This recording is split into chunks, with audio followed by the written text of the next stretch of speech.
Monggo Mas Gareng Pacitan sesarengan kalian Mbak Elisa. Dayoe teko men jumeneng yuk kados.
Mboten namung Mas Gareng Pacitan ingkang asring sowan wonten laladan Ponorogo klebet Mbak Lisa menika menawi kula tingali wonten ing YouTube menika nggih kaya wis omah teng Ponorogo.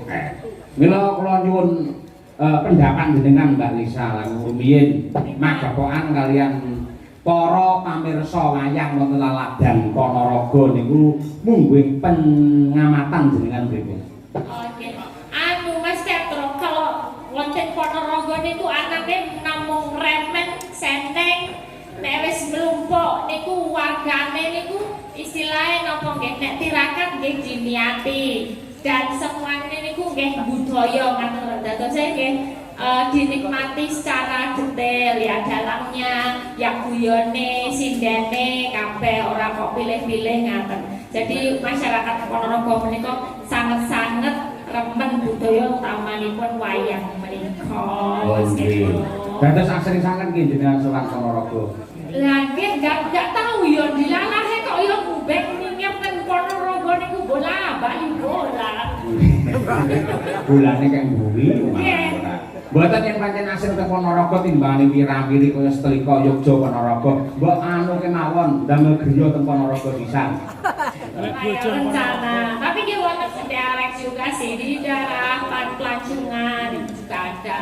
Terus nggih pun asring lumayan lah kalau sama Ponorogo agak kenal gitu. Oh, ngaten. Nggih, momen sing penting wis mangan sate karo nganu apa?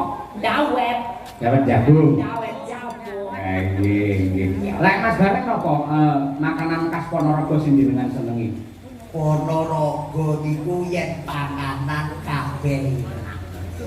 Sedaya dulur Ponorogo niku maniak makan, maniak angkringan, maniak seni, maniak budaya. Iku lek Ponorogo Witrikala taun 2009 kula ndereke Pak Sento Yitno Carita bapakipun Mas Klipik. Niku ket biyen teko sakniki priyayi Ponorogo ki tetep budaya demen wayang, demen marung, demen mangan.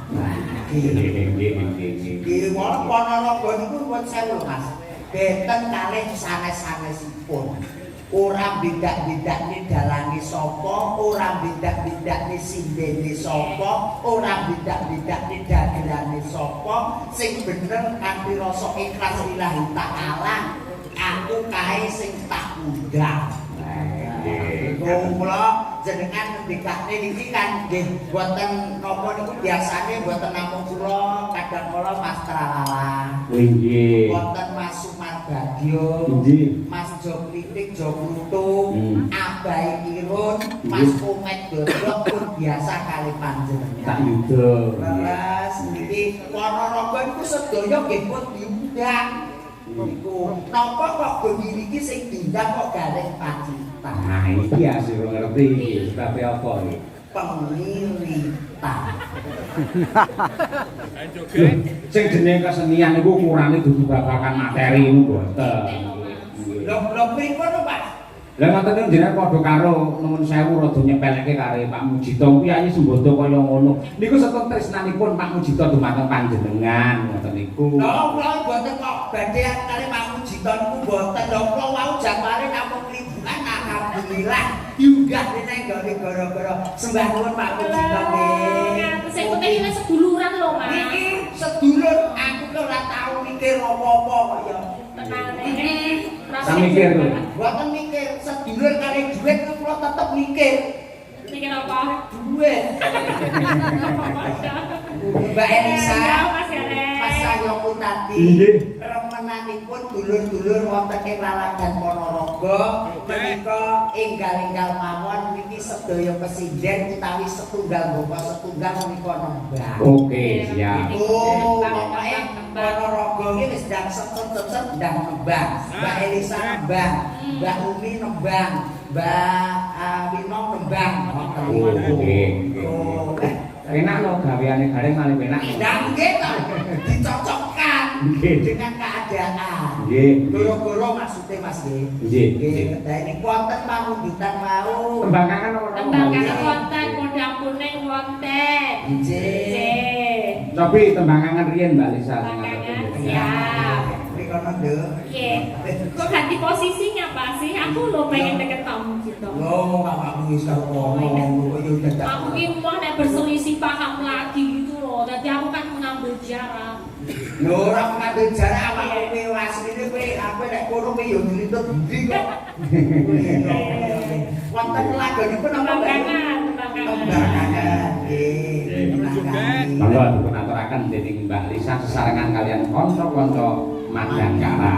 Lajeng mawon nggih Mbak nggih. Nggih. Mau kata tembangan. Dadah. Wayah wengi lan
kula Amin.